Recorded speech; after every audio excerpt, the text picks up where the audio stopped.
Welcome my friends. So as you can see on screen, I put up a poll about what you guys wanted to see next, and you guys chose, with 46%, fixing the Espada. So here we go, fixing the Espada part 1. Let me explain what I mean by fixing. By fixing, I mean I'm going to try to maximize each individual Espada's story potential without destroying the story. So I'm not going to do Szaeyalaporro beats Mayuri and then goes on to be the strongest in the universe kind of thing. So let's start with the Privaron Espada. I know it's a weird start, but I really do like them, so let's go. I'm starting with the Privaron Espada and not Zod and Icelinger because I feel like they're fodder characters. But when I look at characters like Saruchi Sandovic, I feel like there's potential there with just a simple fix, and I think Kubo saw it too. I mean, why else bring them back in the 1,000-year Blood War and have them participate in Can't Fear Your Own World? Really? Fixing Saruchi I think is actually rather easy, and it's actually more about fixing other characters than herself. In her fight, I really enjoyed her fight, and I would have enjoyed it more, as I said in my ranking the fights video, if Pesce didn't ruin the fight. Yes, you can still have Pesce participate and do his little gimmicky oil slick thing, but the fact that Kubo plays up the entire fight for a joke until the very end just doesn't sit well with me. So the simple change here would be making the fight more serious, toning Pesce back, because he just kind of ruins it. And we also get this really cool reveal from Saruchi about how resurrections work. That was probably the coolest thing that she gave us, and I'm not going to change that. She revealed to us that Hollow's resurrection basically have a Let's Steal form, so that's really cool. Now on to Gantenbein. The change I'm doing for Gantenbein also has nothing to do with his character. I'm actually going to give him Fraction, and they're going to help him fight Chad. The reason I'm doing this is because Gantenbein, for me, comes from my childhood. And by that it means in the 80s and 90s, there was this obsession with Asian martial arts and the black culture, and it bled into our movies. A perfect example is The Last Dragon, and when I see Gantenbein, I see Shonuff. So giving Gantenbein this disgraced gang of Fraction along with himself now being a Privaron Espada, I think really works for the character, and I like it a lot. Honestly, when it comes to Dordoni and his fight, I'm actually not changing anything about Dordoni, honestly.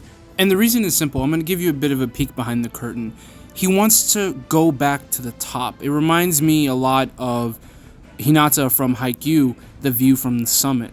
Just giving you a peek behind the curtain. I too was once at the top of my sport in high school, and past that I realized I'm never really going to get to the top of that summit again, but I understand the feeling of wanting to get back there. So I think Kubo did a real good job with Dordoni. And if you want a good example of what I meant when I said make Saruchi's fight more serious, but you can still keep it fun, this is it. Dordoni's fight with Ichigo is so serious because Dordoni is very serious about killing Ichigo and even Nell, but you can still have funny moments, and you can still have moments of levity where he calls Ichigo Niño or something like that. That's what I meant by making Saruchi's fight more serious. So, on to the actual Espada. Now, at first, I didn't want to start with Yammy at 10, but the change I'm actually making to Yammy kind of necessitates that he comes first, so let's just jump right into Yammy. Yammy is such an easy fix that I honestly didn't even want to put him in the video. Everyone knows what I'm going to do. He's no longer the Cerro Espada. But I do like what Kubo did, and I do like Yammy's powers. I talked about it in ranking my Espada abilities video. His power is really good and really useful. It's much better than the overkill of some of the other boosting abilities we see in Bleach. Being able to induce himself into a rage and grow stronger, or when he's just sleeping and eating, he can store power to make his Ryatsu bigger, which will jump him up. I think it would have been better to jump Yammy up from 10 to 5 or 10 to 4. Have him fight Rukia, Renji, and Chad, and then lose, and then get a rage boost that puts him up to 0, and then you can have Kenpachi and Byakuya come in. Make it feel like a natural growth for the 10th Espada. The reason he's 10 and he's the only Espada who can change his numbers because he has these abilities, and we see that in a gradation instead of just jumping from 10 to 0, the strongest one there is. It's very weird, and no one liked Yammy. People generally don't like big lug characters unless they're like Chad or they're lovable and friendly like a teddy bear. And the final changes that I'm making to this is that let's see the fight between Yammy, Kenpachi, and Byakuya. I get it, Kubo has to draw and write, so you kind of run out of time. And also, I'll have Mayuri fight as well, just to kind of make the fight look better in that when they come across through the portal, they're all really beat up.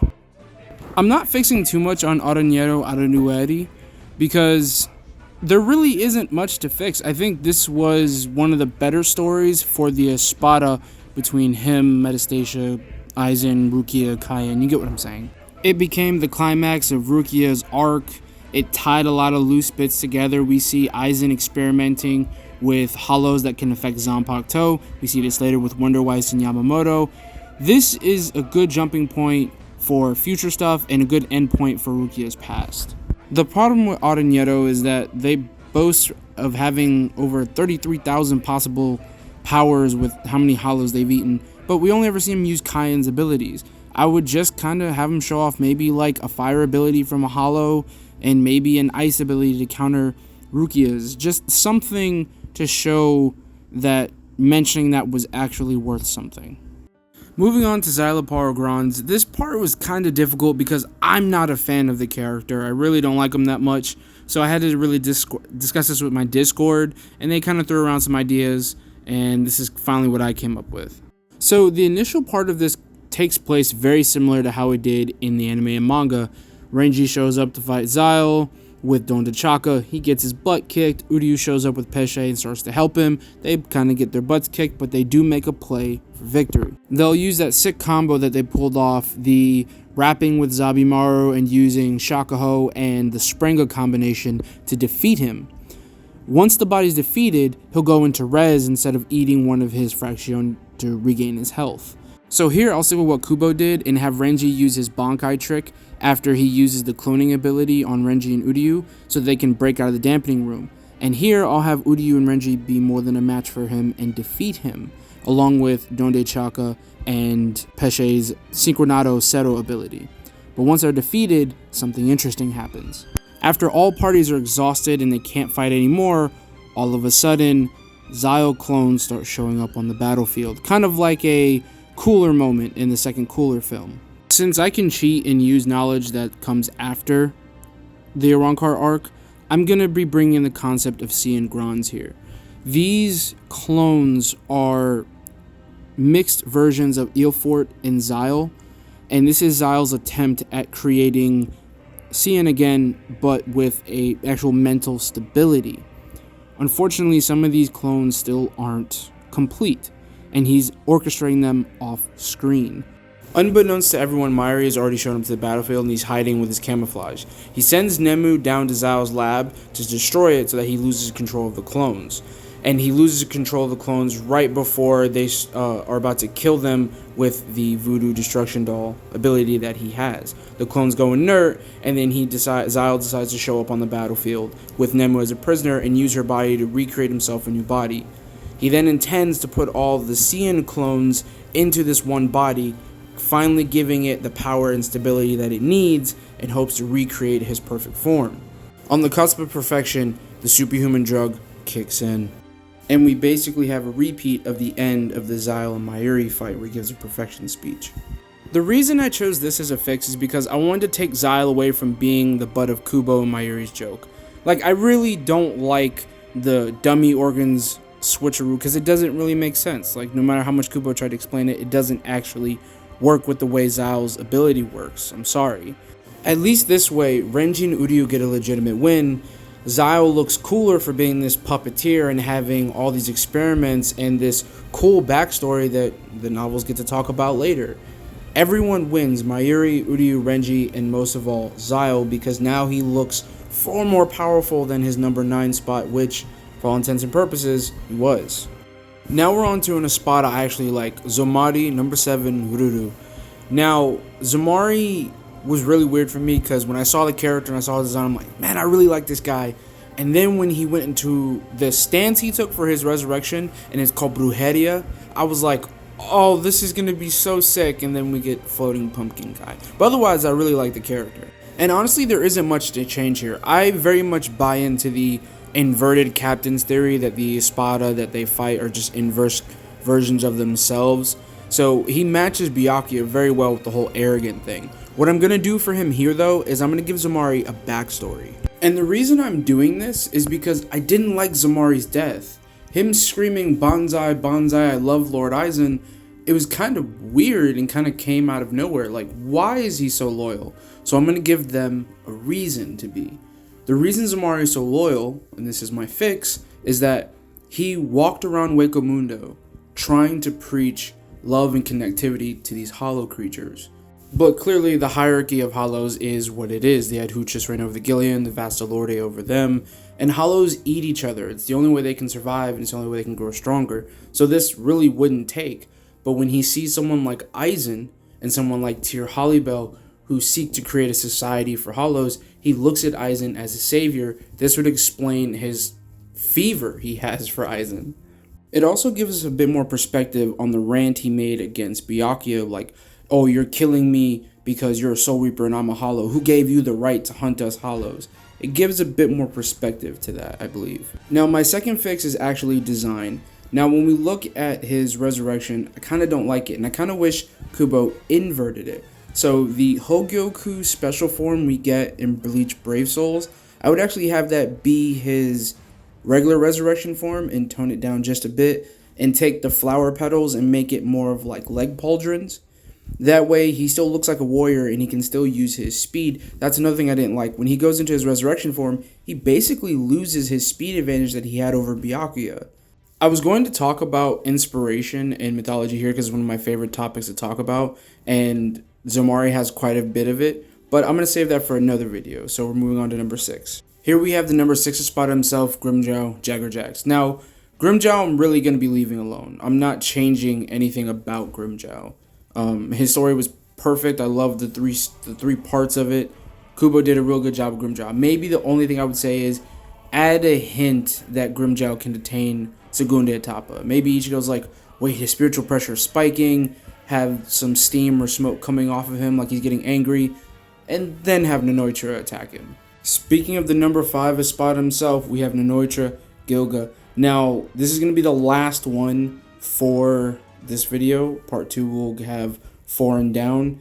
Now, I want to mention that these fixes are just for these individuals. They don't take into account other things going on or other changes I've already made. That's going to be the second part of the Fixing Espada series. I'm going to do a Fixing the Arrancar series. So we'll get to that when we get to it. So here we go, Nnoitra Gilga. Nnoitra has one of the better stories as far as the Arrancar go in this series. His dynamic between Nell and Kenpachi is fantastic. His inverse of being Kenpachi, I love it so much because you can see that Nnoitra disrespects and doesn't like Nell. There's a woman over him who he seeks to destroy and defeat, but not for the same quote-unquote honorable reasons that Kenpachi does. He loves and admires Unohana. That's why he wants to defeat her. Nnoitra doesn't have that. He just hates Nell. Now, I can't speak on whether or not he's actually sexist. He may just be imprinting his insecurities and cowardice onto Nell, but that's what makes Nnoitra such a good villain. You hate him, and he's really good at making you hate him. Like, he sneak attacks Grimmjow, he jumps Ichigo after having a long drawn-out battle, he jumps Chad after also having a long drawn-out battle. He never fights anyone 1v1 until he meets Kenpachi, and Kenpachi puts the hands on him. I'm saying all this to say that there's nothing here for me to fix. Kubo did a fantastic job with Nnoitra. You love to hate him, or you just hate him, and he has a satisfying end where he kind of gets what he wants, but he also gets what he deserves by losing to Kenpachi. So, folks, that's what I think Kubo needed to do to fix some of these characters, or just make them better, try to get their full potential out. I am by no means saying that I am better than Kubo. Kubo had to write and draw the series. That's a tough task. And I'm not even saying I dislike what he did. Bleach is my favorite, so clearly I love it. I think Kubo is a master of his craft, and I would never want to trample on that or give the impression that I am, because I do love the Arrancar arc. So that's the end of this video, guys. Thank you for watching. Please like, subscribe, hit that notification bell. Comment, please. Tell me what you think. I want to hear what you guys would have fixed. Maybe you like my choices, maybe you didn't. Let me know. Y'all have a good day. Bye.